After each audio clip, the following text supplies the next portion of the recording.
Bom dia, estamos iniciando então um novo ciclo de debates mentais somáticos, hoje como tema o perfil da consciência acrítica.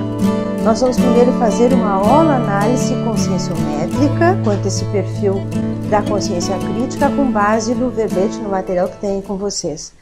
Nós temos um total de 37 itens na conformática, 169 na anamnese do holossoma, 183 itens quanto à parte terapêutica e 75 itens quanto à argumentologia profilática, totalizando 662 indicadores conscienciométricos quanto à holoanálise do perfil da consciência acrítica.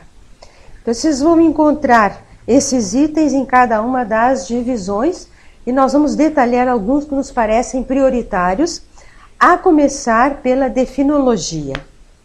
A consciência acrítica é a consciência intrafísica consciem ou a consciência extrafísica consciex que não avalia, não examina, não investiga, não realiza a operação mental de julgamento acurado, decidindo, atuando, sem base em juízo de valor, sem auto ou heterocrítica a respeito de fatos, para fatos, contextos e consciências em processo judicatório. Gostaríamos de destacar a atributologia, predomínio das faculdades mentais, notadamente do autodiscernimento, quanto à criticologia cosmoética. 5 megapensenes trivocabulares sintetizam o tema: acriticismo não, autodiscernimento. Vençamos a alienação. Crítica gera conflitos. Crítica produz repercussão, notadamente ao emissor da crítica. Critiquemos para esclarecer. Ou seja, quer se destacar aqui a ênfase de que toda a crítica deveria levar em conta ter a intenção de catalisar a evolução de quem recebe a crítica.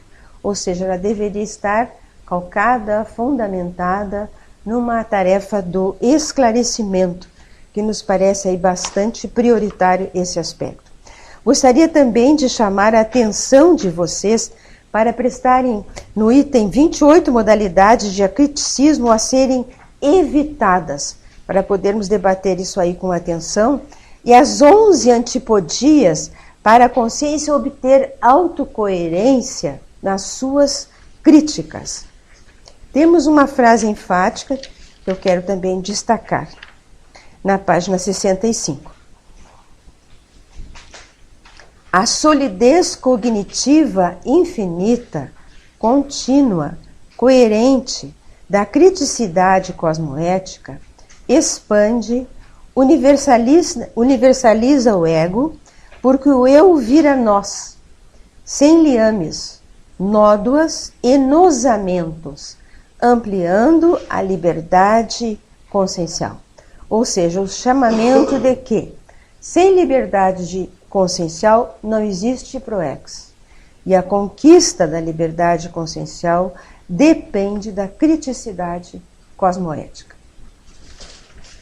Eu me coloco à disposição dos colegas para debates, dúvidas, perguntas sobre o tema, considerando que a falta de crítica parece ser quase um megatrafar, um megatraço fardo da humanidade como um todo, e que vai trazendo N vieses, seja a criticidade, seja a anticriticidade, ou seja até a hipercriticidade sem cosmoética. Na definologia, a senhora coloca sem auto ou heterocrítica, né? Sim. Aí trazendo para a minha experiência, poderia ser sem auto, mas com uma hipercriticidade. Pode. Com hétero, né? Pode. Até é usual, Vanessa, de acontecer isso. A pessoa exacerbar a heterocrítica, porque qual é o viés ou qual é o equívoco? a consciência faz a crítica antes de fazer a autocrítica. Então, o ideal é sempre nós procedermos uma autocrítica cosmoética para podermos fazer uma heterocrítica cosmoética. Até para verificarmos por que eu estou fazendo a crítica neste momento. Qual é a intenção desta minha crítica? Porque, na verdade, toda crítica deve acrescer, somar, catalisar. Não é para mostrar que o criticador é melhor, é mais inteligente, é mais evoluído, é mais qualquer coisa. E sim, o olhar deve estar no outro, na consciência que recebe a crítica. Esse é o nosso desafio também. E normalmente eu observo que a gente pode exacerbar na crítica ao outro pela questão do espelhamento, né? É alguma coisa que a gente também manifesta, mas não se dá conta e nota, né? No outro. É mais fácil, parece, de nós percebermos, né, em relação ao espelho, né, que você está trazendo, em relação ao outro do que a nós mesmos. Nós habituamos a escrever a nossa história com base na história dos outros, quando devemos proceder exatamente o contrário, né? A história, devemos fazer o registro, e também cosmoético, da nossa própria história para podermos perceber com mais lisura os demais, né?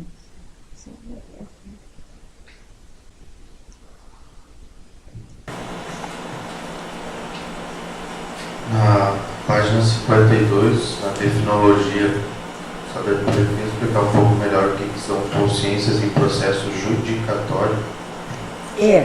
Em algum juízo de valor, seja um processo legal ou seja o próprio processo da pessoa, quer dizer, ela está em análise, ela está sob júdice, está, vamos dizer assim, com um processo de discernimento maior ou menor.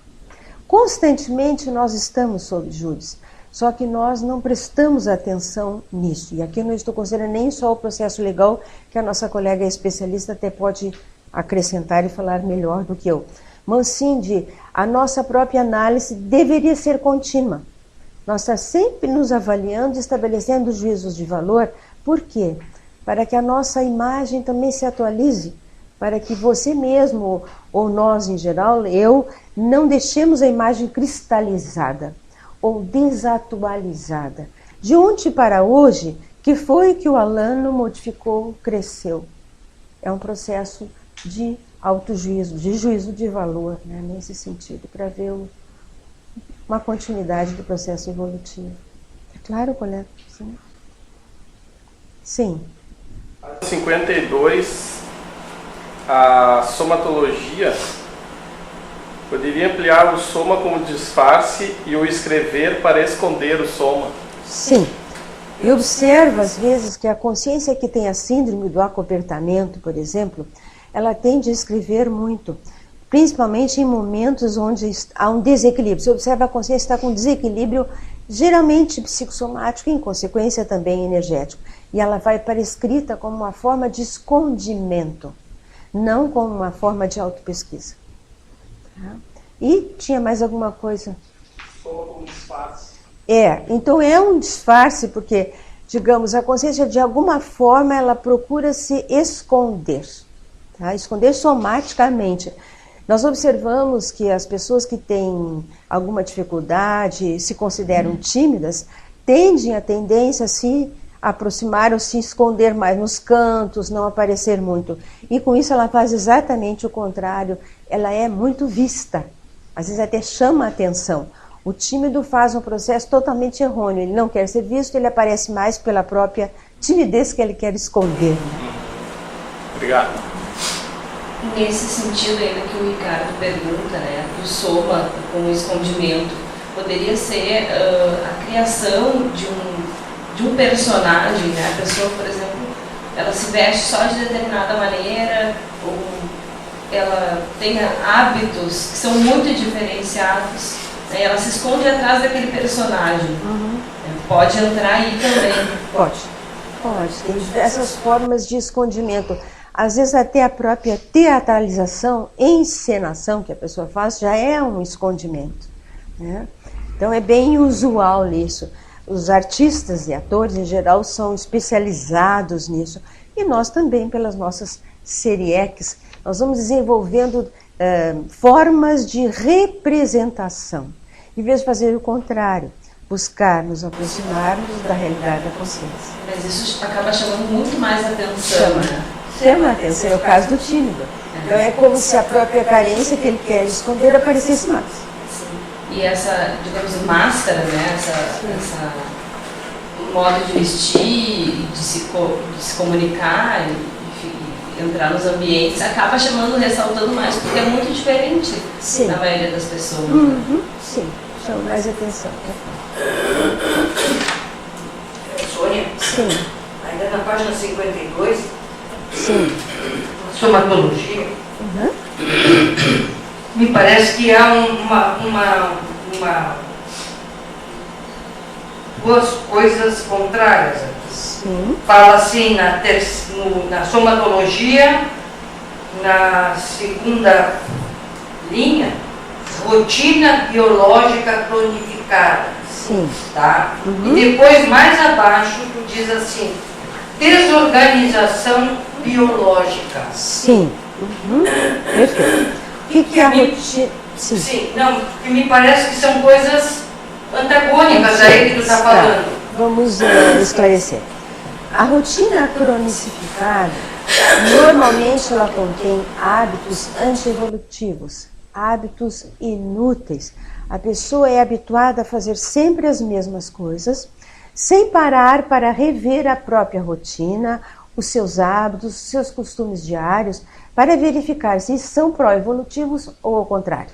Tá? Então ela fossiliza a sua rotina, o que não é o melhor. Ela pode aí com isso prejudicar o seu próprio soma devido a este fato. Tá? E a desorganização biológica também deriva desta rotina cronificada, além de derivar de outros aspectos. O que é uma desorganização biológica? É quando eu não tenho hábitos saudáveis para dormir, para me alimentar, para me observar, para verificar o que eu vou fazer com o meu soma. Ou seja, eu não desenvolvo qualidades de cuidado biológico. Então, eu tenho um nível de desorganização somático. Tá? Por exemplo, se a pessoa ficar muitas horas na frente da televisão, ela está prejudicando o soma. Não só o soma, o holossoma como um todo. Então, pode ser um hábito antievolutivo. Não que não se possa ver, se pode, mas é preciso uma análise crítica quando se verifica para que aquele tempo não seja desperdiçado e não se jogue fora, até por ficar muito tempo parados, imóvel, na frente de uma televisão. Isso é um exemplo, existem outros exemplos. Então, aqui não me parece ser uma contradição, embora as antipodias nos ensinem muito. Tá? É possível encontrar antipodias em relação a qualquer veículo e que tem relação, e as duas devem ser olhadas. Tudo é uma questão dual, Loures. Às vezes eu estou no binômio na ponta A e eu passo para a ponta B, mas os dois são antievolutivos. O que nós queremos chegar é naquele equilíbrio onde deixa de ser dual. Este é um desafio para nós. Bem? A gente pula de um lado para o outro. Na própria superação do traço fardo se faz isso. A gente está na ponta A, vamos dizer, um determinado viés, de repente a pessoa passou sendo mais algoz, com energia mais intrusiva, daí a pouco ela pula para o outro lado e ela se torna vítima dos próprios algozes. Sim, sim, claro, colega. Sim. Ainda na página 52, em somatologia também, a desvalorização das críticas quanto à somaticidade. Como é que se dá isso? Por exemplo, até tem um caso familiar nesse sentido. Tá? Se observar a pessoa, ela já está com a síndrome da fadiga crônica. E quando eu digo, você não está dormindo bem, não está se alimentando bem, eu não tenho tempo, eu estou no auge da minha profissão, eu tenho que cuidar disso, eu tenho que fazer aquilo. Ou seja, o seu espaço somático sumiu, não existe. Então, o que a gente observa? A consciência está cada vez mais defasada, de energia biológica, inclusive, e de energia como um todo. Então, ela não está se dando conta, por quê? O nível de ruído interno está muito grande. E se ela parece, a consciência não consegue parar. É uma consciência muito existencial, com uma produtividade muito alta, mas ela precisa, neste momento, diminuir, desacelerar, para perceber. Ela está, até mais adiante eu falo disso, vocês devem ter visto, apagando a vela, que se pode dizer, pelos dois lados. do soma. Ela tem um X tempo de energia que ela está jogando fora. A PROEX talvez não seja concluída se ela continuar assim. Ela tem que, quanto antes, perceber isso. Porque a energia vai. Quando eu lhe perguntei isso, eu entendi que a desvalorização das críticas contra a somaticidade seria no momento que a gente recebe a crítica, aparentemente aceita, mas o corpo demonstra que a gente não aceita aquela crítica. Também. É que, na verdade, essa reação às vezes é quase holossomática. A pessoa não diz nada. Sim. Mas você sabe pela energia. Ela não entendeu, não concordou, não valorizou, Às não vezes priorizou. ela até verbaliza que concordou, não Também. acho que tem que ser assim, mas o corpo dela está manifestando que não, ela Que não não é aceita. exatamente isso. Até tem dúvida nessa na parte do nervossoma. Algo a ver que você está colocando e é bem comum. A pessoa está falando algo, nós estamos observando a energia. Quando não sai até a energia, um tipo de dardos em cima dela. Porque não está concordando com nada. Mas verbalmente a consciência está concordando. Então pode ser nesse sentido também. Pode. Obrigada. Na página 53, na energossomatologia, na terceira linha de baixo para cima, a negação das evidências da leitura energossomática com ou sem discurso oral. De certa forma, Marta, que estamos falando há pouco. Quer dizer, a pessoa está falando de algo e nós estamos observando as energias e as energias não confirmam o que está sendo dito. Às vezes até são o contrário do que está sendo dito. E até, em certos casos, existe consciência junto que querem auxiliar, mas a própria consciência não se dá conta, então ela continua naquele discurso aparente, falso, socioso, e que não condiz com a realidade que a energia está ali evidenciando ou demonstrando. Isso costuma acontecer em momentos também de autoenfrentamento, às vezes. A consciência ela está se autoenfrentando, mas não está claro, ainda não está bem lúcido. E ela faz um discurso que é falacioso. Né? O nosso colega está pesquisando isso, não retrata a realidade consciencial. Mas também pode significar que a pessoa vamos dizer assim, não consegue fazer a leitura. Pode, Zezé. Pode acontecer. A pessoa, quer dizer, está trazendo algo importante. Ela não está autoconsciente, ela não está lúcida. O que ela está dizendo, não, as energias não estão confirmando. Sim, Pode ser, né? pode. Até é mais comum de acontecer isso. É mais raro quando a pessoa tem lucidez e continua mantendo o discurso falacioso ou enganoso, é mais raro. Mais comum isso que você está trazendo isso. Sim, sem dúvida. Na página 53, a ressonância vibratória prejudicial a si e aos outros. Sim. Em cima da linha que estava falando de energossomatologia. Existe uma síndrome que nós temos aqui que se chama síndrome da abstinência parafisiológica, que pode acontecer isso aí, tá? A consciência, de alguma forma, quando ela inicia o processo de autoenfrentamento, por ter tido vidas anteriores um pouco mais difíceis ou com mais disfunções ou patologias, quando ela inicia o seu autoenfrentamento, ela começa a ter ressonâncias, repercussões das companhias que vêm cobrar, repercussões de uma série de fatos. Então, a tendência dela fugir à reciclagem. Ela começa a reciclagem e ela volta, começa e volta. Fica nesse vai e vem. Não, eu quero, mas eu não quero. E assim fica, ela não consegue dar um continuismo à sua pesquisa, principalmente na redação, porque há cobrança nesse sentido. Chama-se síndrome da parafisiologia, né, ou da abstinência parafisiológica. E aí a ressonância energética é prejudicial a si e aos demais. A própria consciência, porque ela está bloqueando a possibilidade de reciclagem e que em determinado momento está muito clara para a consciência. Ela tem certeza, não, é por aí mesmo. Daí a pouco ela diz, não é mais. E ela fica nesse vai e vem. Então, ela perde energia com esse processo e interfere ou ressoa de uma forma também prejudicial aos demais. Então, toda vez que vocês passarem por isso, observem. Eu estou caminhando no autoenfrentamento, não, mas não é mais, não quero mais. Ficar nesse processo de vai e vem, há um autoassédio com tendência a um heteroassédio. A ressonância energética é prejudicial. Viane, não sei se fui clara, ficou bem? essa ressonância energética também pode ser, que é prejudicial à pessoa e aos outros, a energia intrusiva. Pode ser intrusiva, nem sempre é, às vezes é intrusiva, ela é mais visível, Vanessa, quando ela é intrusiva, porque aparece mais, ela vai derrubando, mas algumas não são intrusivas e assim mesmo são prejudiciais. Geralmente mais para a própria Consim, que está fazendo o processo de tentativa inicial, por exemplo, de escrever um verbete, de fazer uma anamnese mais profunda, e ela começa a ter dificuldades. E as consciências, as companhias cobram muito. O começo de enfrentamento de algo mais sério, como um mega atrafar, ele é um pouco mais demorado, né? E tende a acontecer isso. E há uma lástima, os amparadores têm uma compaixão muito grande quando eles veem a Consim com uma série de traços fortes. E ela não usa, e volta a não usar, principalmente quando são trafores mentais somáticos, mais sério ainda. É uma lástima a gente ver isso, e os amparadores têm uma compaixão profunda pela Consim, que tem essa dificuldade.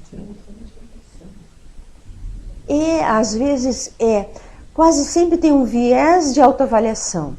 A consciência tende a se diminuir porque é mais confortável. Do que ter que dizer, não, eu tenho de fato esse trafor e eu vou usá-lo. É mais sério. Traz compromisso evolutivo. E a pessoa prefere ficar no status quo que ela já domina. Tipo um emburrecimento? Seria Um emburrecimento somático?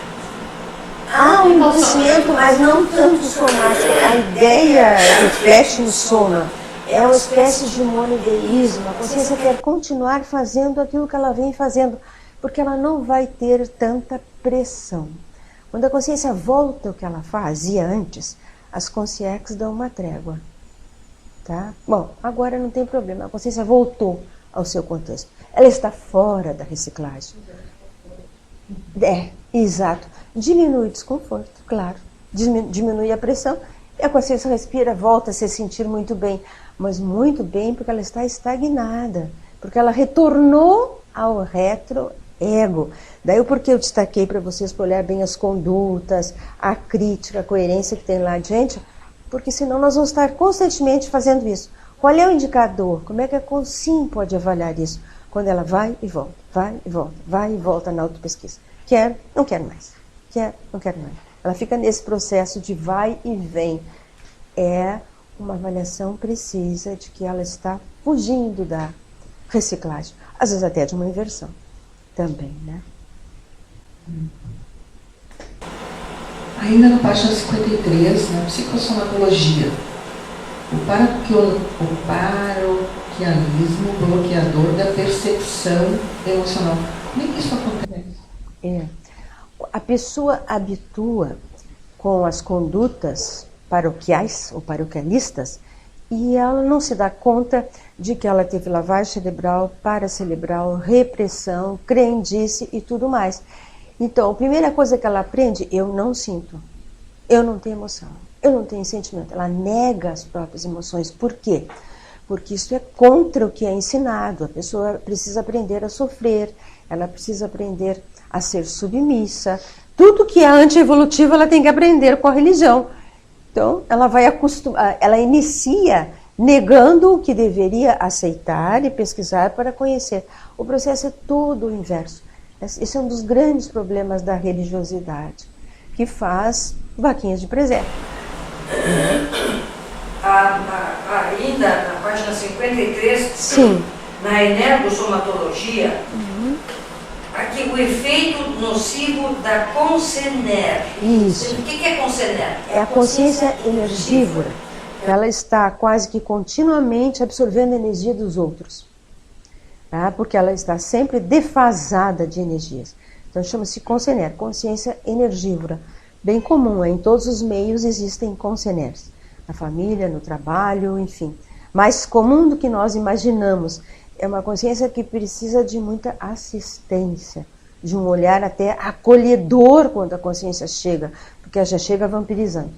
Ou seja, já chega retirando, absorvendo energias, porque está defasada de energia. Tá? Não acho que exista má fé. Eu já encontrei um caso só, um único, que era por intenção. A maioria faz e nem sabe que está absorvendo a energia dos outros. Mas ela é energética, de qualquer maneira, tem que ser assistida. Então, chama-se uso outra perguntinha ainda. Sim. Essa mudança de atitude dessa consim que vai e volta, não seria o viés mais fácil fazer esse viés naturalmente do que a consciência se autoflagelar? Não, se... Autoflagelo é a hipótese que você está colocando. O viés mais fácil da autocorrupção é que é o autoflagelo, e não ao contrário. Tá?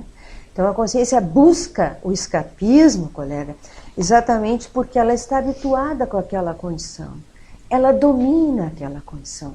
Ela prefere negar os seus grandes traços fortes para continuar na posição cômoda, entre aspas, em que ela está. Ela própria está sendo o seu algoz, está agredindo ela mesma, mantendo um status quo, às vezes, milenar. E os amparadores têm muita compaixão da consciência, porque sabem o potencial que a consciência tem, sabem o que ela pode fazer, o que ela foi preparada para fazer, as cláusulas da proexis. E a consciência fica no comodismo, achando ser mais confortável. Não, é mais habituável, ela está acostumada com aquela postura. Mas não é a postura autocosmoética, de autorrespeito, de autoevolução.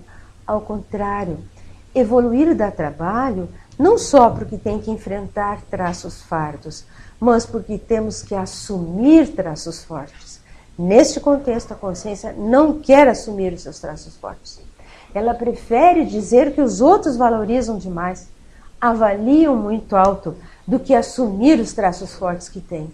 Esse é o desvio da consciência principal. Não é uma lástima ter traço forte e não querer assumir?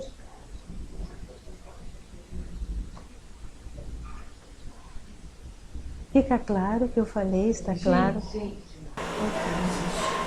Sônia, na psicossomatologia da sexta linha de baixo para cima, aqui inclui-se todas as síndromes psicossomáticas nesse processo? Não sei se todas, mas grande parte das síndromes psicossomáticas derivam da falta de crítica. Então, por isso tem tantas aqui colocadas. Ectopia afetiva, por exemplo? A ectopia afetiva é exatamente uma, quer dizer, ou a negação da afetividade, ou a negação até da emocionalidade maior, como um todo. Se a consciência começa a desenvolver um princípio de crítica com ela, começa a aparecer, não tem como não aparecer, a própria disfunção emocional em que a área está, o que tipo de viés ela tem, que faz com que ela tenha dificuldade com a crítica. Então, é por isso que aqui temos, que até nós colocamos aí diversos indicadores, tem 47 indicadores na área psicossomática, para a consciência poder avaliar essa falta de crítica. Na gíria, é uma consciência sem noção? É uma consciência totalmente obnubilada. Obnubilada sem noção. Nós deixamos lá no sinônimo, deixamos a obnubilada, até colocamos obtusa também. Mas não é que a consciência não tenha inteligência, ela preferiu não usar a inteligência, que é um traço forte. Ela também se acomoda, porque a falta de crítica não me incomoda, não dá repercussão energética. Criticar não é fácil. Nós recebemos na hora a repercussão. Na hora que nós estamos colocando algo para alguém que é prioritário, às vezes um parador até ele está ali junto, mas a ressonância energética vem igual, nós percebemos igual. Vem a ressonância das consciências que não querem, vem tudo. Nós temos que saber lidar com isso. Não vamos deixar de fazer atares para não ter essa ressonância, não tem outra maneira. Atares traz isso e nós temos que enfrentar isso com uma melhor cosmoética que possamos. Então, Sônia, a consciência acrítica em relação a ela mesma, mas ela pode ser heterocrítica, com vontade. Pode ser o que a Vanessa nos colocou. Hipercrítica com os demais. Mas consigo ela põe panos quentes, usa falácias, nega evidências. Negar evidência é muito sério, mas eu já vi consciência negando evidências, negando fatos, negando para fatos. Recorrentes. Isso é muito sério. Entende? Por quê? É o tal do confortável, que na verdade não é, né? Se a consciência entende que ela própria se autoflageliza, ela acho que não faria mais isso.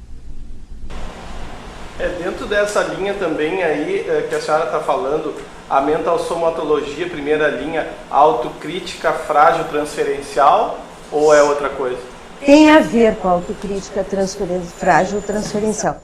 Frágil por quê? Não é exatamente o que Inês estava colocando. A consciência já começou a fazer a crítica, mas é tíbia, ainda é frágil, porque ela está dermatológica, ela suporta o que é superficial. Aprofundou um pouquinho, ela já cai fora, porque é mais difícil o enfrentamento. Então ela está começando, já avançou um pouco, ela está começando na crítica, mas ainda é superficial.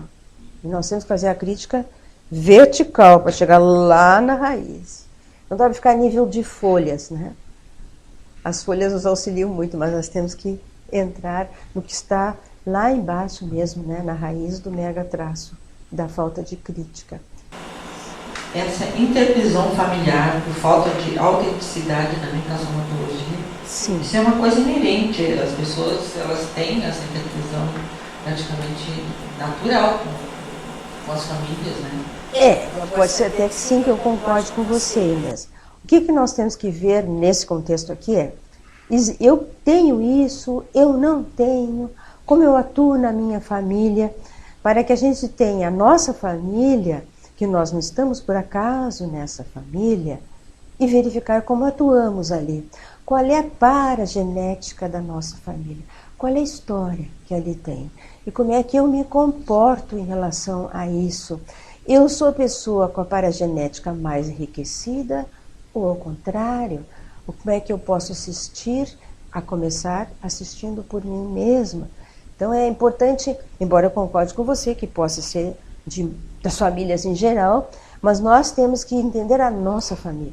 Porque a nossa história, nós estamos naquela família, naquele momento, naquela serex. Por quê? Consciências com essa e essa e essa característica. O que predomina nessa família? Que assim você estará fazendo a sua própria autohistória, para entender melhor por que isso acontece.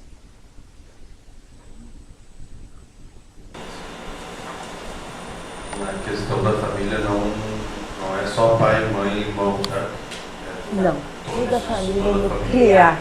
Embora pai e mãe, mais direto, mais fácil, mas a família nuclear como um todo. Se nós começamos a história familiar, começa a soltar uma série de aspectos muito importantes e muito úteis para a nossa própria história. A minha família tem mais estudo, ela tem mais pesquisa, ela tem menos, ela é mais realística, ela é mais mística, ela é mais ritualística, é mais religiosa, é mais política, é mais autêntica, é mais de máscara, enfim. O que predomina? Vai aparecendo tudo. É uma excelente aula e para-aula estudar a nossa família. Ninguém está, por acaso, na família em que está. Ninguém nasceu ali assim, extemporaneamente. Nasci errado, não tem nada a ver com essa turma aqui. Não é isso. Tá? Fazendo a leitura das síndromes, na página 56, me veio a ideia da síndrome, não sei se seria da Inquisição ou do Inquisidor. Sim. Porque eu acho que esse é uma síndrome que tem total ligação com a consciência acrítica, né? Porque ela é hipercrítica com os outros. Ela é quase, eu diria, uma mega síndrome.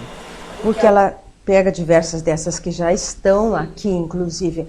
É tão sério esse processo de inquisição, e que aí entram, eu acho que umas 5 que aqui estão colocadas. Eu concordo com você.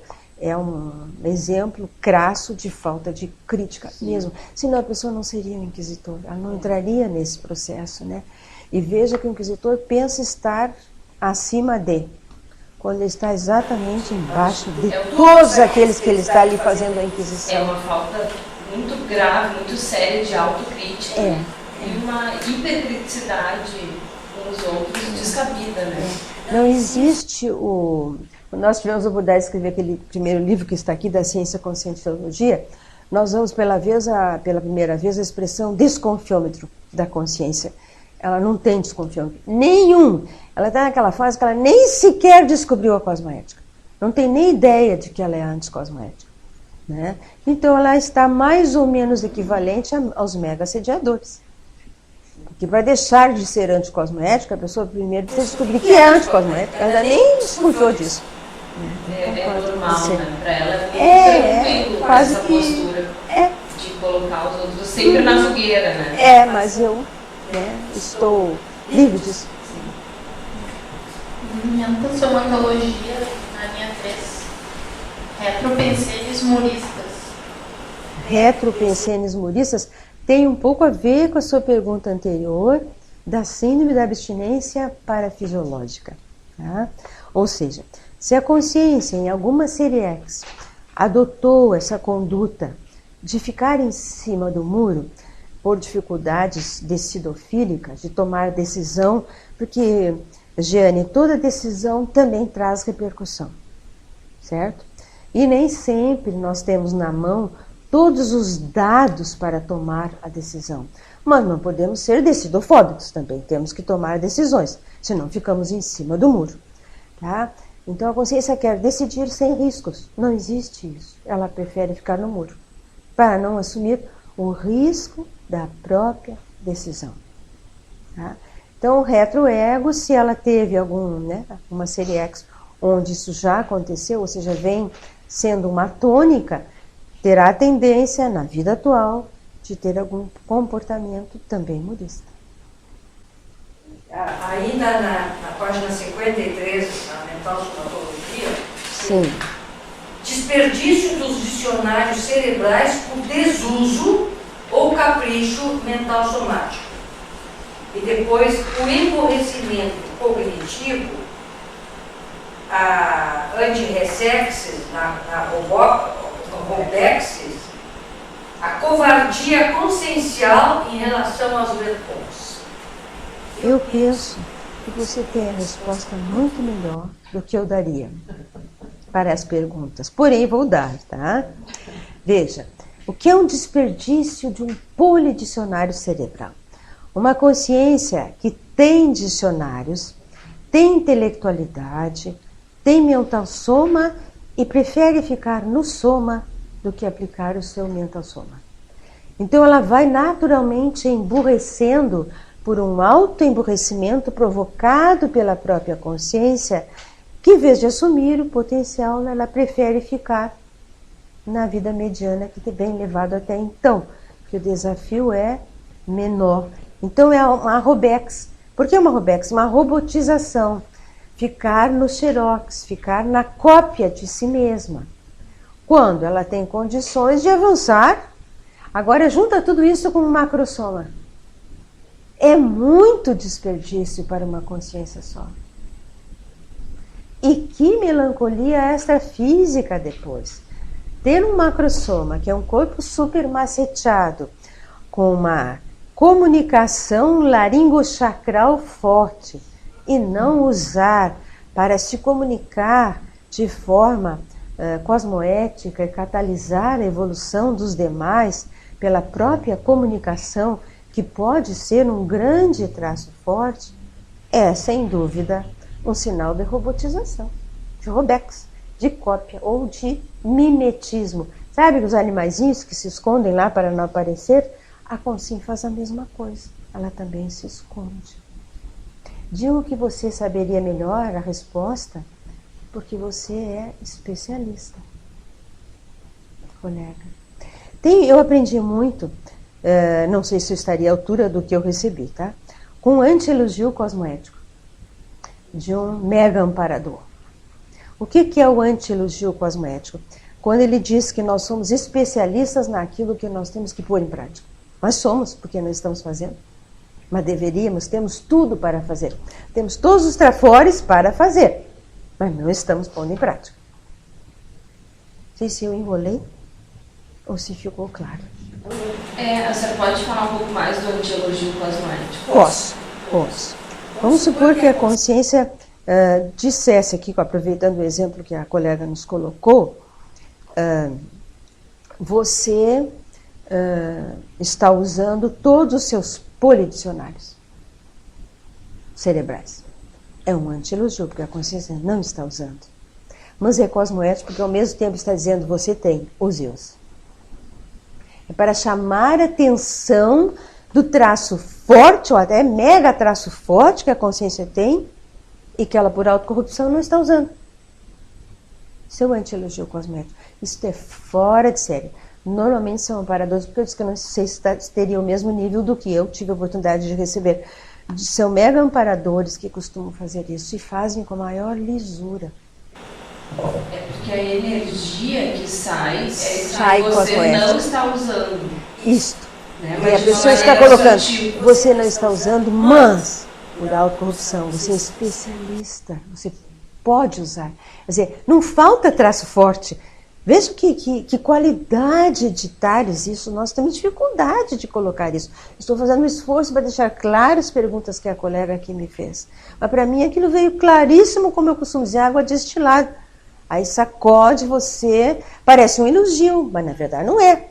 É um anti-elogio, mas é cosmoético. Ou seja, é o despertamento para aquele grande traço forte que a pessoa tem e não usa por autocorrupção. Entende? Pode ser em qualquer contexto, qualquer nível que vocês possam imaginar. E é bem mais usual das pessoas terem traços fortes e ficarem, que nem eu brincava com a nossa colega, sentar no pote de ouro. Ali os traços fortes, tudo guardadinho sem uso.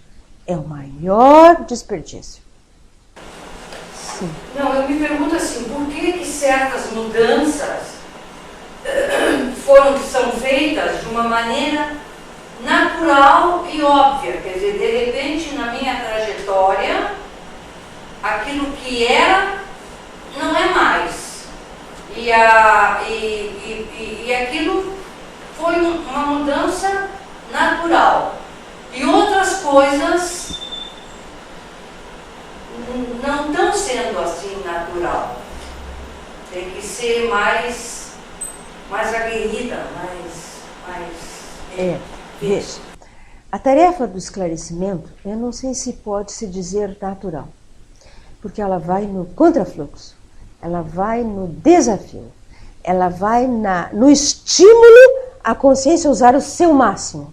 Ela não vai andar no devagar, quase parando, no dolce far niente. Está tudo muito bem, eu vou naturalmente caminhando. A evolução, de fato, não caminha assim. A ProEx exige aceitação de autodesafio. E exige, eu vou usar a palavra que você colocou, ser guerrida. Exige usar o seu máximo potencial. Mas você pode usar. Só a acomodação ainda não permitiu, aqui em termos de consciências em geral. Então, se está, eu até costumo dizer, se na vida da pessoa está tudo muito bem, certamente ela está em ectopia. Certamente ela está fora da ProEx. Está tudo muito bem, está tudo muito tranquilo, está tudo muito, todos os dias muito iguaizinhos, tem ectopia consciencial. Tem desvio de programação existencial. A programação existencial nos exige quase a cada minutário, né? Cada minuto tem um desafio para ser encarado. Você quer colocar algo? Sim, eu vejo hoje que quanto mais prioritária a mudança, né? Por exemplo, a questão mental somática, de escrever, o cerco vai ficando mais fechadinho, sabe? A pressão é maior. A gente fazer uma mudança de um traço, né? Talvez seja uma coisa que a gente já tem há muito tempo, mas é mais tranquilo, né? De repente, a competição no meu caso. Não digo que foi uma coisa muito tranquila fazer, ainda estou trabalhando nisso. Mas, de repente, escrever é mais difícil do que fazer a mudança do traço, entende? Não sei se ficou claro para ti. Porque eu tive uma dificuldade de escrever o meu verbete e no dia a dia eu já estava me observando e fazendo as mudanças, mas quando eu sentei para escrever foi mais difícil acessar o meu mental soma, botar em prática as minhas potencialidades mentais somáticas, são ainda mais difíceis do que fazer uma reciclagem de um traço faro. Entende? Então é um crescendo. Vai começar com o mais básico, que vai ser de alguma forma tranquilo, e vai chegar num ponto que não vai ser mais tão tranquilo, mas depois que a gente passa, acaba ficando tranquilo novamente. A gente tem que fazer um pouquinho mais de força, mas vai. Desacomoda um pouco. A desacomodação ela é natural na reciclagem. Na página 57, tá, na perfilologia, eu gostaria que tu expandisse um pouco o número 22, a consciência incoerente que faz a apologia do absurdo da fé raciocinada. A consciência incoerente que faz a apologia do absurdo da fé raciocinada. Nós verificamos isso quase todos os dias na mídia, onde as pessoas estão falando de raciocínio mesmo, como se a fé pudesse ser raciocinada. Partimos do princípio de que fé já não é raciocínio, é crença. Então, se a pessoa tem uma crença, já não é um raciocínio, já não é um juízo de valor, ela já está linkada na parte emocional, está linkada no psicossoma. É uma grande falácia para levar as pessoas a terem a impressão de que elas estão raciocinando. O que a fé mais quer, e as religiões em geral, é que a pessoa não raciocine, não faça juízos de valor, que ela simplesmente acredite e caminhe dessa forma com base na crença. Quer dizer, a crença vai para um lado e o raciocínio, na verdade, vai para o outro. A crença é de ordem emocional e psicossomática e o raciocínio é de ordem mental somática, né? Mesmo no caso da própria lavagem cerebral que mexa, né, a nível de mental soma, é o emburrecimento, é o contrário. É a própria lavagem para que a pessoa não discorde, não faça juízos, não aumente o seu discernimento. Então é um rodo, né? Tem a ver, ontem eu passei por uma dessas igrejas evangélicas, né, e trazia na porta assim, venha fazer curso bíblico aqui. Tem tudo a ver com isso. Tem tudo a ver. Curso bíblico aqui, perfeito. Ainda na casuísticologia, na página 57, eu gostaria que a senhora falasse um pouco mais sobre o item 6 e o item 12, que são muito parecidos, né? A pessoa ledora de cartas de tarô e a leitora de búzios. Okay. E aonde entraria a criticidade ou a hipercriticidade, né? Nesses casos. Contextos, tá. Eles são próximos, né? E tanto aquela que está jogando búzios quanto está fazendo leitura de tarô, há um nível de enganação aí no processo, né? Então, existe a criticidade nos dois contextos. O que acontece é que se cria uma dependência, tanto do tarô quanto dos búzios. Eu já coloquei até para vocês um relato de uma oportunidade que eu participei, falando de conscienciologia, acho que tinha umas 12 pessoas, e cada um falava da sua própria experiência. E quando uma consciência foi questionada, ela disse, eu não posso responder, não tenho os meus búzios. O que significa a própria consciência fica dependendo da carta do tarô ou dos búzios, que tornam-se maiores do que a própria consciência. Quer dizer, o instrumento de uso não pode ser maior do que a consciência que usa aquele instrumento. Então, gera uma dependência, daí a falta de crítica, da consciência que pratica isso. Se ela fizesse um pouco de crítica, ela deixaria de lado, né? Outra experiência interessante que eu tive, nessa época eu estava na Espanha, e nas primeiras idas à Espanha, foi para falar de photokilling. Eu fazia perguntas sobre photokilling, parei num local chamado Arcos de la Fronteira, né? E aí eu comecei a verificar que eu estava falando das fotos ali, eu não estava dizendo nada do que estava nas fotos. Ou seja, eu digo, não, mas isso não tem a ver com a foto não está mostrando isso. E eu raciocinando comigo mesmo. Aí eu comecei a dizer, tem isso, mais isso, mais isso, mais isso. Aí ficou claro que eu estava fazendo uma leitura energética da consciência que estava na minha frente. Eu digo, bom, essa foto que ainda é limitada. Embora mostrasse alguns aspectos interessantes, ela era limitada. Aí eu comecei a verificar, pressão do dedo influía, a umidade influía, a temperatura influía, e eu abandonei as pesquisas que eu havia iniciado, me parecia algo que daria elementos mais fidedignos, né, quando eu fiz a experiência. Como todo ritual, né, místico, tem leitura de borra de café, né, no Oriente, tem outras técnicas, outros meios, né, de fazer essa previsão do futuro, digamos assim. Mas se a gente tem alguma noção, alguma percepção das energias, a gente não precisa desses instrumentos, né? Não, exatamente. Essa é a conclusão importante que você está trazendo. E até que ponto também é cosmoético antecipar o futuro da pessoa. Exatamente. Porque eu penso que tem algumas pessoas que fazem esse trabalho de leitura de tarô e de búzios, que tentam até, só que elas não têm muita lucidez. Tem gente que tem muito charlatão, mas tem gente que tem um parapsiquismo mesmo, só que não sabe dosar até onde pode ir, se é cosmoético falar tudo para aquela pessoa. Né? Não tem essa, você está trazendo mesmo, a lucidez multidimensional.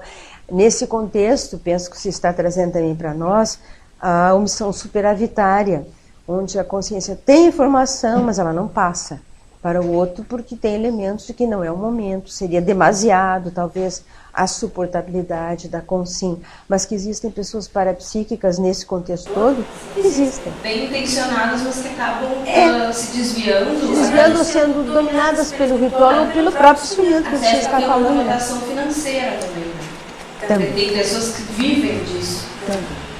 Isso pode ser encontrado em religiões também, em outros aspectos ali. Quer dizer, na verdade, quem tem que ser soberano, tem que dominar e evoluir é a consciência, e não os instrumentos que ela estiver utilizando. Né?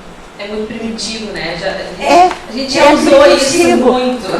Sem dúvida, é primitivo. Mas não precisa mais fazer isso. Concordo, plenamente. Sônia, na página 55, trafalogia, o item 9, falta de CPC, o que é isso? Falta o Código de Pesquisa Cosmoética. Todos nós, se não temos, deveríamos definir o nosso Código de Cosmoética. Tá? Quais são os requisitos que eu quero e devo seguir na cosmoética que eu já compreendo? Então, nós definimos o código e vamos pondo em prática. À medida que nós vamos caminhando, nós vamos verificando que o código pode ser modificado, posso avançar um pouco mais. Por quê? Porque eu já compreendo um pouco mais de cosmoética. Então, ele é um código, diria, flexível no sentido de tempos em tempos modificar à medida que a consciência evolui na prática da própria cosmoética, certo? Então, o que a Loures não quer mais para ela hoje? Deve estar no seu código de cosmoética, ok? Ou você pode também ter outra forma de análise. O que eu quero para mim? Ponha no seu código cosmoético. Significa o que eu vou praticar todos os dias. Qual vai ser a minha teática, a minha teoria com prática. E todos os dias dá uma olhada no seu código e vê o que eu estou fazendo, de acordo com o que eu mesmo defini ou não. Pode ser algo até muito simples, não precisa ser sofisticado, mas nos auxilia muito como indicador da nossa prática da cosmoética. Entende? Então, todos nós, se você não tem, pense em definir o seu código pessoal de cosmoética, que você vai perseguir durante um certo tempo. O código pessoal de cosmoética do evoluciólogo é retidão e reconciliação.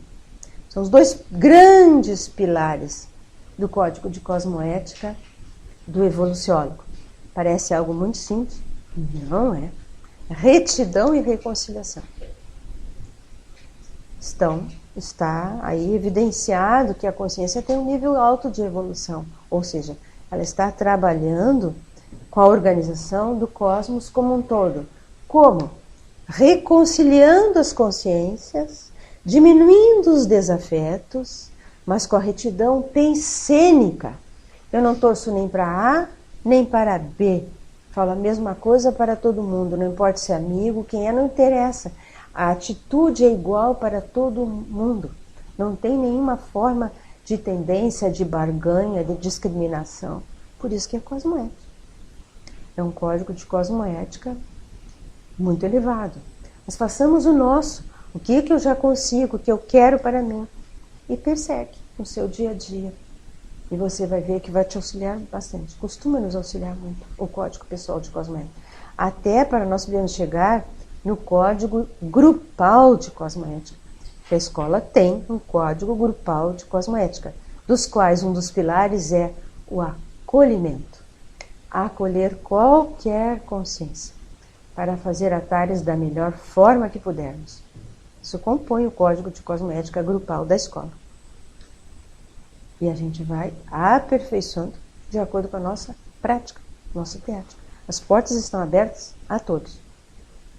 Não tem aqui não quero, por isso aqui não quero. Não, está aberto a todo mundo. Isso é o acolhimento, que para nós é fundamental isso. Como usar a cosmoética, tá?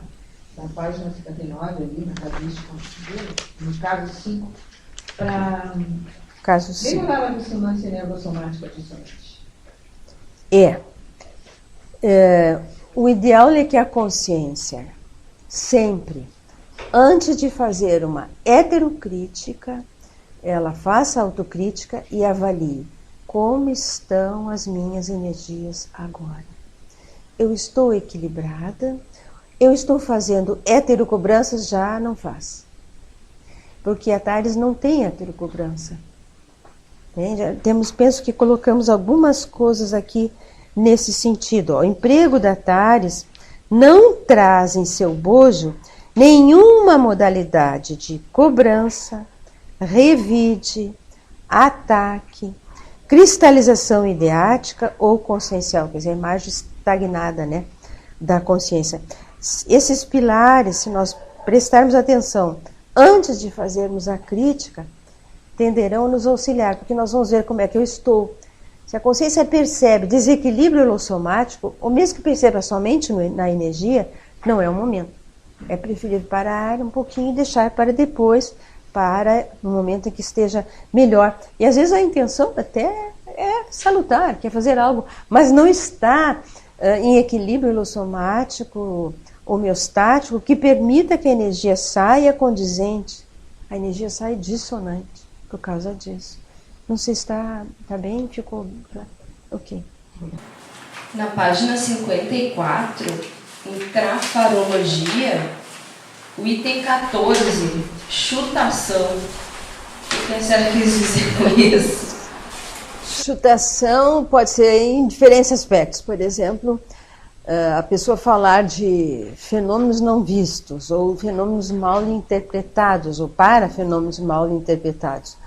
Ela chutar um perfil, uma análise conscienciométrica. Né? Nós estávamos abordando os aspectos indicadores, quer dizer, fazer uma análise, seja pessoal ou dos outros, sem dados, sem evidências. Ela simplesmente chuta, porque há uma intenção aí espúria de alguma coisa, seja de aparecer, seja de demonstrar que sabe mais que o outro. É muito comum até na sociedade de nós verificarmos as pessoas avaliando o outro simplesmente como transferência, mais nada. Né? Então tá chutando algo, tá? Nesse sentido, essa chutação até poderia quase ser entre aspas, né? E no caso parapsíquico... Da mesma forma, né? O parapsíquico, ou porque ele se deslumbra, ou porque ele não tem também tantas evidências e está fazendo uma colocação apressada, né? Da situação que ele não consegue manifestar que realmente não alcançou alguma coisa, né? Vai fazer uma prática energética e não conseguiu alcançar nada, perceber nada daquela consciência, né? Então ele chuta para não ficar feio. Isso. Perde a oportunidade de ficar quieto, no caso, no contexto. Né? Eu gostaria de chamar a atenção de vocês na parte mental somática sobre o capricho mental somático. Loures perguntou sobre o desperdício dos dicionários cerebrais por desuso. Aqui temos o capricho mental somático. Não sei se está claro para vocês o que é um capricho mental somático. Então, o que vem a ser esse capricho mental somático? É algo extemporâneo, tá? Ectópico. A consciência, por exemplo, ela tem qualidades mentais e não as aplica, ela usa, ou ela é um grande pesquisador, um cientista, e ela de repente resolve entrar para a religião. Então, é algo que é indicador de ectopia. E é de mental soma. Uma ectopia de mental soma. É muito sério isso. Então tem que adotar. Ela é totalmente incoerente naquela decisão. A postura não tem nada a ver com as suas qualidades conscienciais. E ela resolve fazer algo aí completamente diferente do que ela teria que fazer. Isso é um indicador de ectopia. É aquela síndrome de Swedenborg? Teve. A síndrome de Swedenborg é um capricho mental somático. Ela era um pesquisador e resolveu entrar para a religião.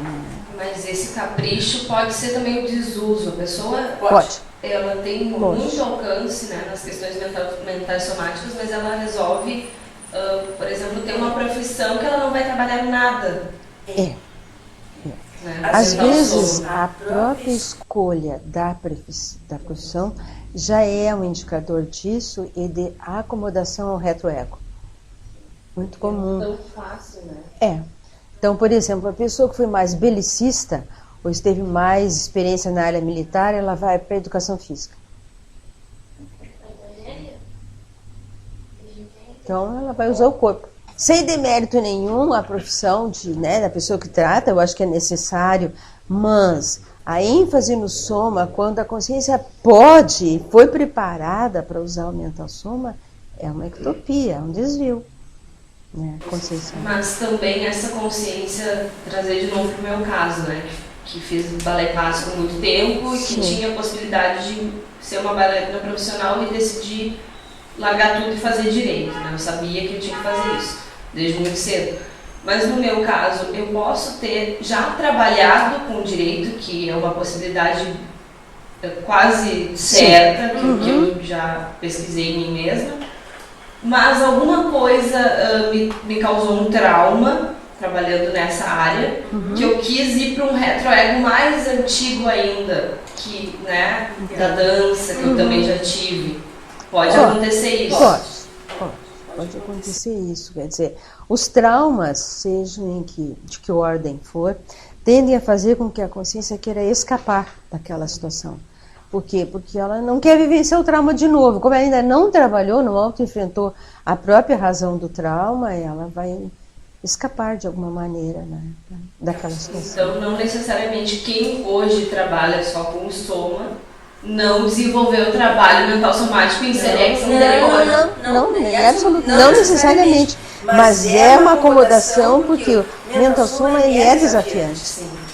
Então é comum, a pessoa esteve lá, fez a sua programação, está na cláusula principal, cláusula pétrea da ProEx, trabalhar com mental somática, escrever, deixar rastros pensênicos positivos nesse sentido, catalisar a evolução de outras pessoas através da própria escrita, e ela escapa.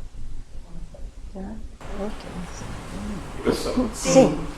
Seria que a senhora fizesse uma relação sobre a falta de abertismo ali na trafalologia, página 55, com a questão da acriticidade, né? Sim. Eu acho que tem uma relação grande, né? Eu não sei assim se é a falta de abertismo que leva à acriticidade ou o contrário.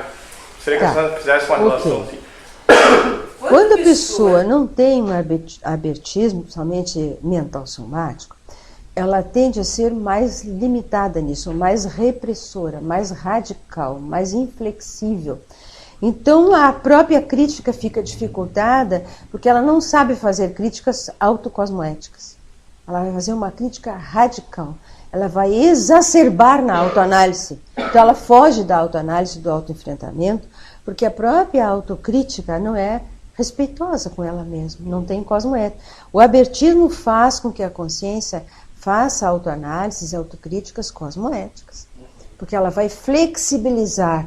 Não é esta, existe essa e essa e essa e essa possibilidade. Vou avaliar todas para mim ver com isenção, de fato, qual é o melhor indicador. A gente fala muito de indicador, porque o perfil conscienciométrico, ele demanda, ele necessita de dados ou de indicadores que evidenciam que tipo de variável, que tipo de viés a pessoa tem naquele sentido.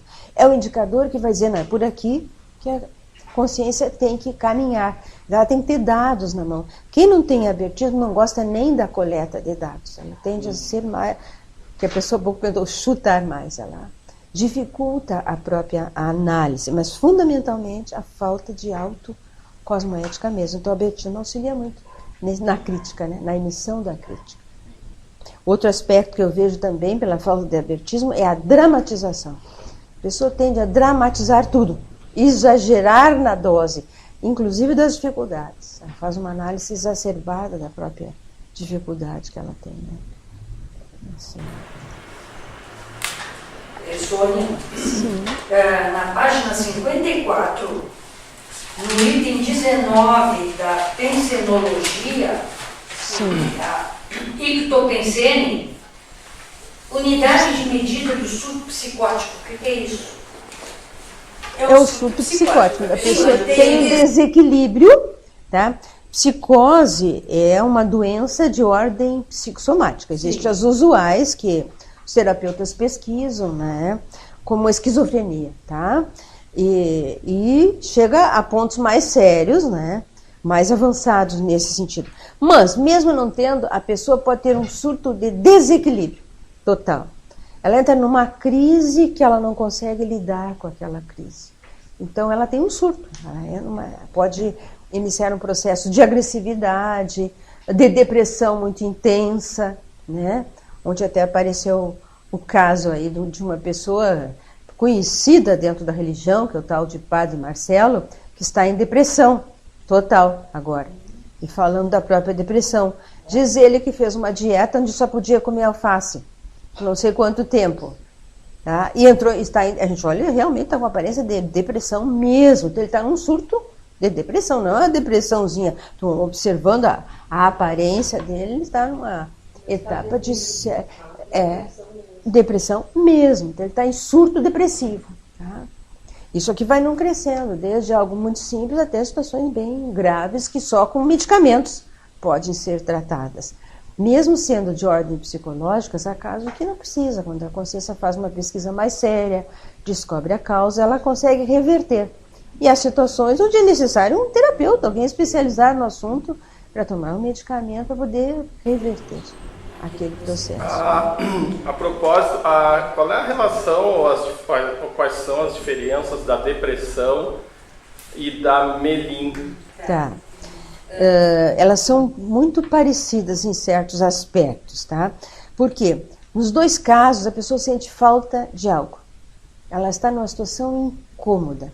Então, se ela está numa Melin, ela está numa ectopia consciencial, ela começa a sentir falta de alguma coisa. Às vezes saudade de algo, às vezes ela consegue assim, mas falta algo, eu não sei o que é. Mas eu tinha que fazer alguma coisa, mas não tenho ideia o que é. E fica naquela situação que é desvio de programação mesmo. E pode ter sinais de depressão. Então nem toda depressão ela é simplesmente de ordem intrafísica ou orgânica. Às vezes ela é mesmo de ordem multidimensional pela ectopia, pelo desvio que a consciência planejou. Então tem sintomas muito parecidos, aí, muito próximos, que os terapeutas não fazem essa análise. Eles veem o sintoma e consideram depressão e vão fazer o tratamento habitual para a depressão. Né? Mas tem, vamos dizer assim, alguns graus maiores e menores, né? Tanto de um quanto de outro, tanto da Melin como da depressão, ou não? Tem. Na depressão mais séria, a consciência ela está com sérias dificuldades, ela já não quer, ela não dorme bem, ela não se alimenta bem, a análise dela própria está muito para baixo, ela está autodesvalorizada por ela mesma, tem graus, sim. Agora, a Melin, ela é grave, ela incomoda, mas ela é suave comparada à Melex.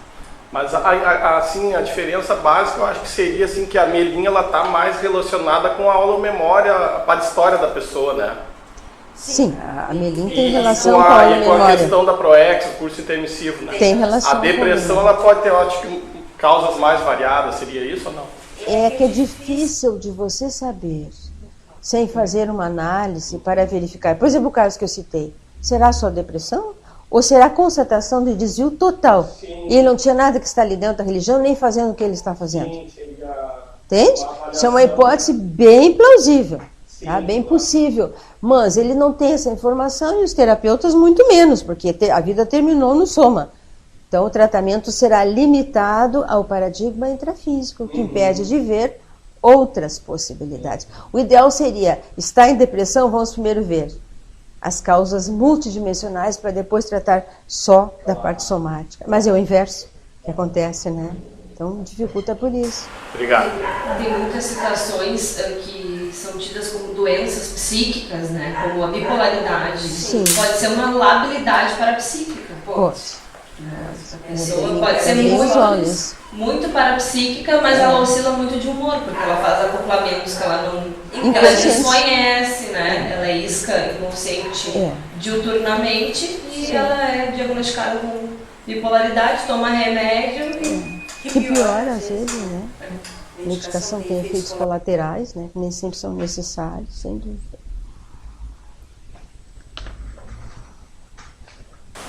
E só para perguntar, para esclarecer, no caso, eu tenho um caso parecido na família, né?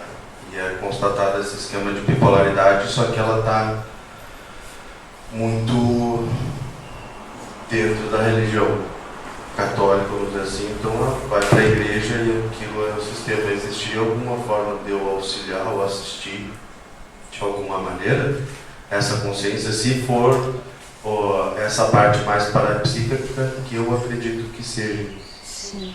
Existe algum abertismo para você falar alguma coisa? Senão vai ficar no energético. É difícil doar a melhor energia, a energia desse padrão que estávamos falando, a energia impactante. Não dá para ser uma energia suave, tem que ser uma energia forte. Tá? Para dar sacudida na consciência e ela poder, de repente, conseguir questionar algo e você ter a chance de poder conversar com a pessoa para reverter aí esse processo. A pessoa parapsíquica dentro da religião é um problema maior ainda, porque ela tem o efeito de todas aquelas companhias das comitivas extrafísicas sem ter a mínima ideia do que está acontecendo com ela. Então ela pode ter perfeitamente o que a Vanessa estava colocando. Tem a labilidade parapsíquica, tem isso tudo, e só foi efeito negativo das consciências, sem saber como lidar com isso, né? Isso é bem sério. Eu te falo por minha experiência, né? Eu não fui diagnosticada bipolar, mas quando eu era assim, criança, eu tinha muita labilidade, né? Eu chegava a ter possessão e a família não sabia bem o que fazer, achava que eu tinha um problema, né? Mas como a minha família é toda assim já ritualística, ainda me aceitavam de uma maneira mais tranquila, né? Mas o que eu penso que pode fazer para essa pessoa? O exemplo, né? Quando eu comecei a estudar conscienciologia, eu comecei a ficar mais equilibrada. E a minha família tem esse padrão de labilidade parapsíquica, toda a família tem esse descontrole emocional.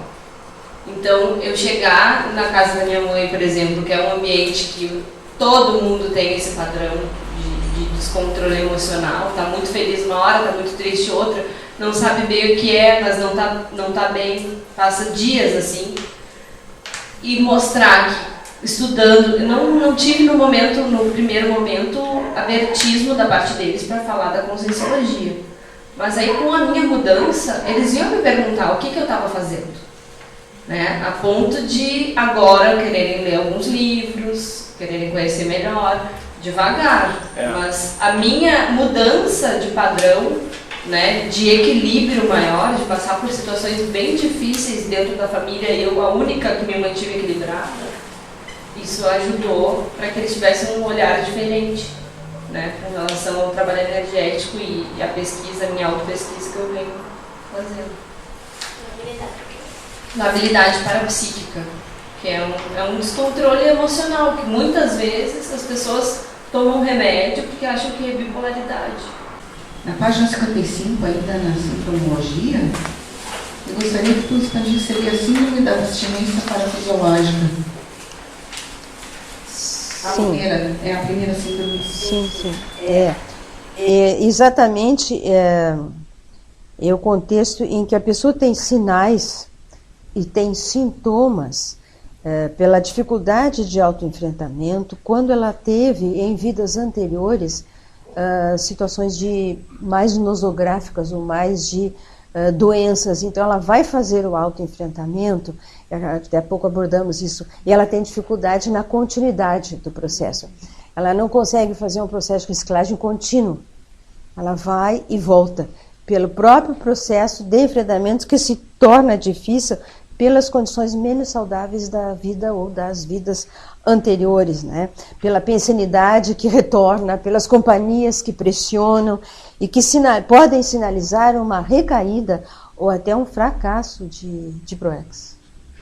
A pessoa precisa prestar muita atenção, porque se mantiver, ela certamente terá um fracasso na PROEX, ela não vai conseguir ser completista. Então, quando começa o processo do vai e vem, precisa prestar atenção para que use mais força que a consciência tem para que isso passe a ser contínuo. Ela não se permita mais ficar nessa recaída e caminha um pouco e recai. Né?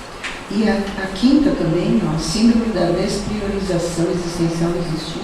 Existe. É quando a pessoa se acomoda em vez de seguir a prioridade. Ela tem lucidez da prioridade existencial, mas ela não investe na prioridade. Por incrível que pareça, até ela investe no status quo, na manutenção do que já é, porque está mais, parece melhor, né? Mas a pessoa deixa de priorizar aquilo que ela sabe que é prioridade. Então, também pode levar à ectopia consciencial do mesmo jeito. Sônia, na página 63, na autovigilância, como seria a autoimpactoterapia crítica cosmética contínua? Autoimpactoterapia do 4? Olha, a página 63, no 4. Autoimpactoterapia crítica cosmética contínua. De certa forma, é o que eu tenho sentido agora aqui nesse nosso debate da parte energética das consciências e também das consciências. Parece que estão assim, eu tinha a impressão que a energia parou, como se estivesse tudo meio impactado com o que estava sendo dito, ouvido ou falado. Quer dizer, quando aquilo que é colocado é tão sério que a consciência não tem vontade nem de conversar, ela fica sacudida mental somaticamente. E aquela sacudida mental faz com que ela pare um pouco e reflita. Às vezes eu noto que a consciência meio que arregala os olhos, fica meio assim. Tá? E as consciências também fazem isso. É como se o mundo e o tempo tivessem parado naquele momento. Tum, deu um impacto. Desacelera. E há um nível de reflexão nem sempre muito claro ou muito lúcido, mas o objetivo é esse, tá? É fazer com que a pessoa, ao gerar isto nela mesma, tá? Ela tenha a oportunidade de ter uma reflexão mais profunda e possa acelerar o seu enfrentamento, as suas mudanças. Tá? A própria pessoa pode fazer isso. Nós estamos aqui buscando aplicar exatamente este item que você trouxe aí, que é o item 4. Então, ela se impacta, reflete, mas ela é sacudida, né, holossomaticamente, mas ela para, reflete e ela pode trazer com isso uma aceleração da evolução, da reciclagem. Nossa, existe a possibilidade desse baque? Porque como os verbetes estão saindo mais ou menos nosográfico, né? Não, mais ou menos não bem. Bem nosográfico. Sim, os temas escolhidos foram intencionalmente nosográficos. Por quê? O mergulho na nosografia é que vai nos levar ao aceleramento e tratar depois de algo mais neutro, homeostático, que é um pouco mais suave. E dá a sensação assim, ó, que as consciências, né, pegam e estão ali escutando e aí dá aquela coisa assim, tem alguma coisa estranha aqui, parece que elas foram para outra família, entendeu? Nessa família não adianta mais, elas não me escutam mesmo, então vou procurar um outro. Nesses momentos aqui, é comum das consciências fazerem análise, algumas vão ficar. porque resistem e até querem aprender, e outras saem. Então essa é uma das grandes vantagens da auto-impacto-terapia cosmoética, que faz uma varredura das consciências também. Essa parada aí, acontece isso. Foi o que aconteceu ontem, que nós chegamos em casa conversando sobre os processos e tal. Aí eu falei assim, puxa, se as consciências estão aqui, elas não estão entendendo nada. Se elas ficarem em casa, nos aguardando, esperando chegar, elas não devem estar entendendo coisa nenhuma. Eu acho que elas estão dizendo assim, nós vamos embora, eu acho que essas mulheres estão tudo doidas. Porque tal é o nível de conversa, assim. Sim, debate que estão fazendo, né? De conversa, assim, entre a gente mesmo, que quem chega ali estranha, não entende. Dentro do processo. O campo fica mais dificultado, é bom para outro lado, onde está mais fácil. É quase isso. Sônia, ainda na página 55, ainda na sincromologia, o item 2, síndrome da alienação parental. Tá. Isso é comum nas famílias onde há um indiferentismo em relação à mãe ou pai, gerado por um dos genitores, com a intenção de tirar mérito do genitor. E a criança é a isca inconsciente no meio do processo. Não entendi. Digamos que tem uma dupla que tem dificuldade de relacionamento. Sim. Tem, por exemplo, muita competição. Um quer ser melhor que o outro perante o filho. E começa a denegrir a imagem do outro em relação à criança. E a criança fica no meio daquele contexto sem entender bem e muitas vezes até gera uma ansiedade. Ela começa desde pequena a gerar ansiedade por causa deste processo ali, uma espécie de temor e tudo mais, porque há uma intenção de diminuir mesmo o outro, da mãe ou do pai. Tá? Então gera uma alienação na própria criança também, nos filhos. Loures, isso normalmente acontece com casais separados. Isso no direito de família é muito estudado. A alienação parental, e pode gerar até a inversão da guarda do filho. Por exemplo, a mãe que tem a guarda do filho e ela destrói a imagem do pai, né, separado. Se o pai comprovar que a mãe está praticando alienação parental com aquela criança, ele pode obter a guarda, reverter para ele. Isso, na verdade, sempre aconteceu, desde que o mundo é mundo. Mas agora foi dado um nome, né? E está tendo agora sanções para esse tipo de prática, o que não tinha antes, mas a gente sempre viu isso, né, de crianças pequenas que nunca, o pai separou muito cedo da mãe, ela tinha 3, 4 anos e nunca gostou daquela imagem do pai, porque a mãe denegriu a imagem do pai. Aí depois ela vai crescer, vai entender que aquele pai não era tão ruim quanto ela pensava, né, que a mãe que passou aquela imagem, né. É uma manipulação anticosmoética. Existem níveis, isso que a Vanessa está trazendo, já chega ao nível legal, né? Mas é comum nas famílias de encontrar isso, viu? Que o pai e mãe começam a discutir na frente da criança, tentando mostrar que tem razão, que o outro está cheio de defeitos. Gera muita dificuldade de ordem psicossomática nos filhos. Se vê muito em casal separado, a ponto da criança não querer visitar o pai que não tem a guarda. Ali na mental somatologia, na página 53, só poderia explicar um pouquinho mais só as heteroimagens cristalizadas por viés acrítico mental somático com negação de novos fatos e novas evidências. Sim. Nós todos deveríamos fazer uma atualização do autoconceito, da autoimagem todos os dias. E dos héteros conceitos e heteroimagens da mesma forma. Por quê? Para nós sermos cosmoéticos. Então, se avança na sua autopesquisa, ontem você estava de um jeito, no outro dia você está diferente. Se eu tiver uma imagem cristalizada de você, eu não percebo a sua mudança. Isso é um erro crasso e comum na sociedade como um todo, em qualquer local se evidencia isso. Então, para sermos cosmoéticos, o ideal seria que a cada dia que eu te vejo, eu te visse diferente. Isso faz parte da técnica do te vejo. Que ainda estou aí, quero ver se escrevo mais sobre o assunto. É poder ver as pessoas com as mudanças que de fato já fizeram. E não com aquela imagem que em algum momento foi construída e lá ficou. Cristalizada, estigmatizada.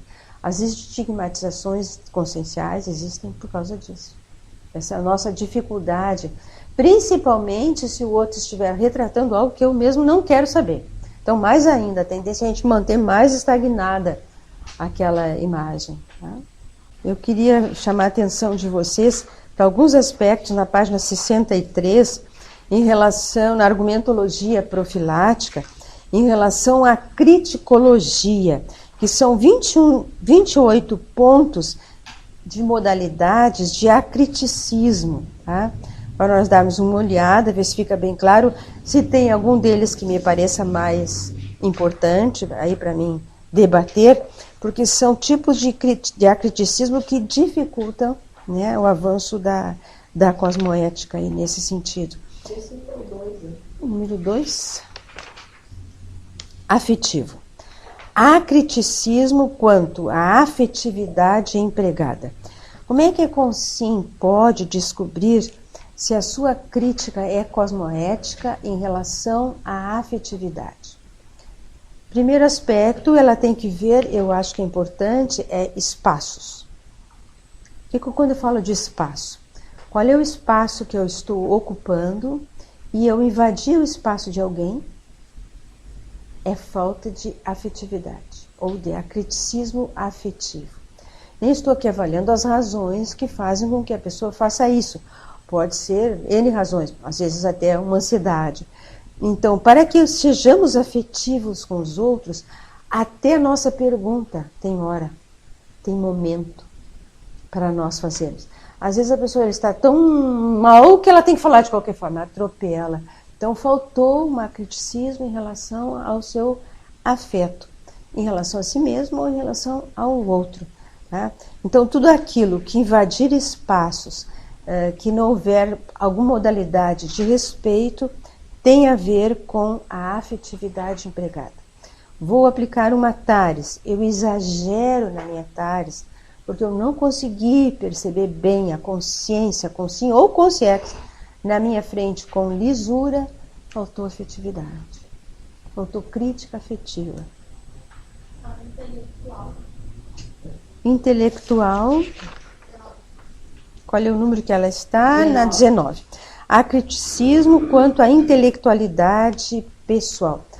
Quando a pessoa não faz uma análise do que ela faz, mas principalmente do que ela escreve, para depois que escreveu ela reler e perguntar, vai ser útil para alguém? Simplesmente está lavando meu ego. Faltou a criticidade intelectual no que foi escrito. Tudo aquilo que deriva do intelecto, em primeira instância, deveria ser assistencial. Se a consciência dá conta que o que ela escreveu não vai ser útil, melhor reescrever, para verificar qual é o avanço em relação àquele aspecto ali da intelectualidade. Isso se percebe muito nos próprios artigos, livros, nos próprios verbetes e tudo mais. Você vai fazer uma reanálise daquilo que ela mesma escreveu e verificar, se eu fosse ler isto na próxima série X, eu ficaria satisfeita com o que eu escrevi? Eu fui assistida com a minha própria redação? Eu irei assistir alguém com essa redação? Senão não vale a pena. O número 28, voluntariado. De que maneira se dá esse acriticismo no voluntariado? Isso é muito sério no voluntariado, porque a pessoa que aceita ser voluntário, ela já está sendo benevolente, de alguma maneira. Porém, ainda existe dificuldade na relação entre receber e doar. Né? As consciências tendem a predominar a recepção e ter dificuldade com a doação. O processo devia ser o inverso. Então, a consciência que é mais oportunista e menos exemplarista, ela busca a recepção e não a doação dentro do voluntariado. E com isso ela se equivoca largamente, porque ela receberia muito mais com a doação multidimensional, mas ela não se dá conta, porque é mais para si mesma. Ela já vai para o voluntariado esperando o que aquele voluntariado vai trazer para ela. A intenção já é essa. O que vem de volta para mim? Então ela não está nem compreendendo bem o que é o voluntariado, porque ele é calcado de altruísmo, não tem nada a ver com isso, né? Então isso é bem até que comum, né? Ou a pessoa não se disponibiliza de forma nenhuma para o voluntariado. Eu percebo às vezes quando se fala de voluntariado que tu olha a energia da consciência já, não, Ela não disse nada, mas a energia disse, não é comigo, não quero. Tá? Então precisa algum grau de benevolência para a pessoa realmente querer fazer o voluntariado. E depois esse crescimento aí nesse sentido aí evolutivo. Sim, é uma aula, uma área que você é especialista. Acriticismo quanto à saúde ou nosografia financeira pessoal. Sem homeostase financeira não tem PROEX. É um desvio de PROEX bem comum. Então nós precisamos desenvolver o trato homeostático e saudável com dinheiro, que penso que você até abordou isso muito bem na sua palestra sobre a saúde financeira. Descobrir qual é o meu viés. Por exemplo, se a Consim faz associação entre gastar e prazer, ela tenderá a não ter saúde financeira. Ela tenderá a gastar mais do que ela precisa. Então, qual é a minha relação com o dinheiro? Vai ver que muitas vezes existe excesso, desequilíbrio ou até um consumismo excessivo, porque aquilo para a consciência está sendo considerado como um prazer, é quase como se fosse um benefício, e não é. Ela tende a desequilibrar financeiramente. O item 6, comunicacional. Item 6. Acriticismo quanto à comunicabilidade processada. Comunicabilidade é um atributo da consciência bastante sério. Por quê? Ela já parte do princípio de que há uma troca. Alguém é emissor e alguém é receptor. Qual é a dificuldade no acriticismo? A pessoa não vê o receptor. Ela é anticosmoética na sua comunicação. A comunicação exige conscienciofilia, ou seja, eu preciso perceber a consciência na minha frente para ver o nível de suportabilidade dela. Se percebe bastante, a gente vai mais fundo. Sabe que a pessoa vai aguentar aquele rojão. Senão, nós temos que dosar um pouco mais a comunicação. Ela deveria sempre ser feita a nível do receptor. Mas o emissor tende a exagerar na dose, às vezes. Nem sequer está enxergando a consciência na frente. Então, a troca não é salutar. Ela não é homeostática.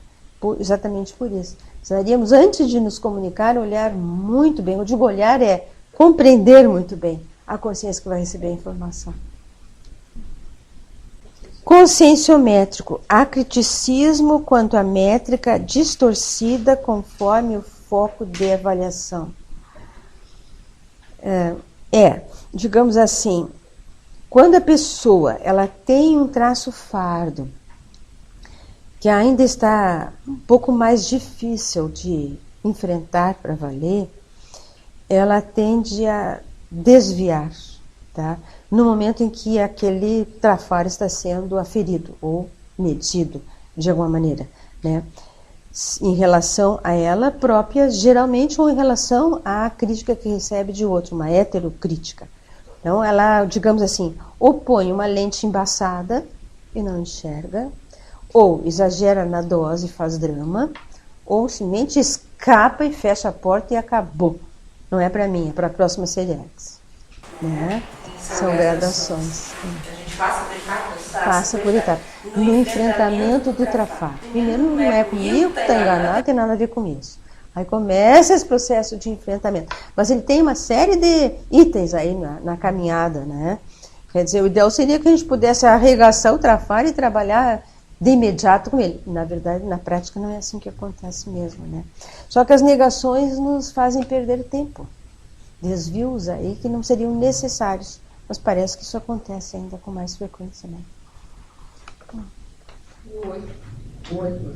Convivencial. Acriticismo quanto à convivialidade, a inteligência interconsciencial. Qual é o requisito primeiro da convivência? O que vocês acham? A autoconvivência sadia. A autoconvivência sadia. Qual é o requisito da autoconvivência sadia? Como é que eu posso... Gostar de si mesmo. Gostar de si mesmo, exato. Sim. Como é que eu posso, Lores, ser fraterna comigo mesma? Sim, mas principalmente não dourar a pílula de nada. Senão eu não sou fraterna comigo mesmo. Para ser fraterno, isso que tem que haver um equilíbrio. Eu tenho que enxergar de fato tanto o trafar quanto o trafor, porque senão eu desequilibro e não sei conviver comigo mesma. Quando eu me permito uma modalidade de autocorrupção que eu já sei que é autocorrupção, mas eu opto por mantê-la. Quando eu fujo de amparador, acho uma lástima a consciência fugir de amparador, mas existe fuga de amparador, não só de assediador. Dá um exemplo, assim. Olha, eu já até relatei um caso, e tem mais de um, em que o amparador, ao lado da Consim, né, se despedia, porque a Consim preferiu optar por ser mestre reiki a enfrentar o que ela tinha que enfrentar. Por quê? Ela preferiu o status. Então, me deu até logo, na próxima Seriex voltarei. Saiu aquele e veio um guia cego. Tá? Isso é comum toda vez que a consciência não quer enfrentar trafor. Não trafor. Às vezes sai um amparador de nível e vem um outro mais próximo da consciência. Porque aquele sente que ele está perdendo tempo e sai com compaixão. É quase doído, se é que posso dizer assim, o afastamento do amparador e da consciência. É uma perda de oportunidade muito grande para a consciência, né? Por acomodação, né, na verdade. Uma técnica de enfrentamento do trafor. Uma técnica de? Enfrentamento do trafor. Primeiro é o que o Ricardo há pouco falou, você precisa aceitar que tem um traço forte. Enquanto você nega que tem, todo mundo te diz, você tem esse traço, você tem isso. A avaliação é equivocada, não tem. São várias pessoas te dizendo a mesma coisa. Não é uma pessoa, então até pode desconfiar de uma. Com 5 consciências, né, Colher? É. Entende, né? Podia ser, é interessante que a Vanessa traz, porque se fosse uma, bom, pode ser uma análise tendenciosa, um viés dessa pessoa. Mas um fala, dois falam, três falam, quatro falam, cinco falam. E a consciência, não tem exagero de vocês. Aí fica um pouco mais complicado aí nesse sentido. A primeira coisa é aceitar que tem o trafor. Aceitando que tem o trafor é compartilhar o trafor. Como é que eu compartilho o trafor? Eu ponho em prática e assisto as pessoas através daquele traço forte. Ele fica mais forte. E eu auxilio outras pessoas na sua própria evolução. Então, eu fortifico o meu próprio traço forte, que passa a ser uma mega conquista pela prática, por me permitir usar. E assumir um compromisso maior que a consciência tem condições de assumir. Porque ela é só usar o seu traço forte. Entende? Mais ou menos por aí há um gradiente aí nesse sentido, né? Eu só queria dar um detalhe aqui para nós encerrarmos, para deixar pelo menos para vocês pensarem. Na página 64 tem 11 antipodias, ou antípodas, como aqui colocamos, tá? Que nós devemos olhar para potencializar a coerência verbativa da criticidade cosmoética, tá? Deem uma olhada com atenção, que o nosso tempo está aqui esgotando, e podemos até, se quiserem, retomar isso num auto-pesquisário. Eu acho que isso é bem importante para chegar na veraciologia, que é quando nós terminamos aqui, que eu vou dar uma lida para vocês da veraciologia. Sob os fundamentos da veraciologia, o acesso à Central Extrafísica da Verdade, CEV, inicia pelo desenvolvimento do ato cotidiano de dizer a verdade e se potencializa na razão direta da sua teoria com prática, da sua teática. A verdade implica em autocognição lúcida, que por sua vez exige autocriticidade cosmoética contínua, fundamentada em afetividade com você, em consequência, a construção gradativa da afetividade com todos. A semelhança de cartão ou tarjeta, utilizada nos meus amparadores espanhóis, para o passe livre de acesso à central extrafísica da fraternidade. CEV. Obrigada.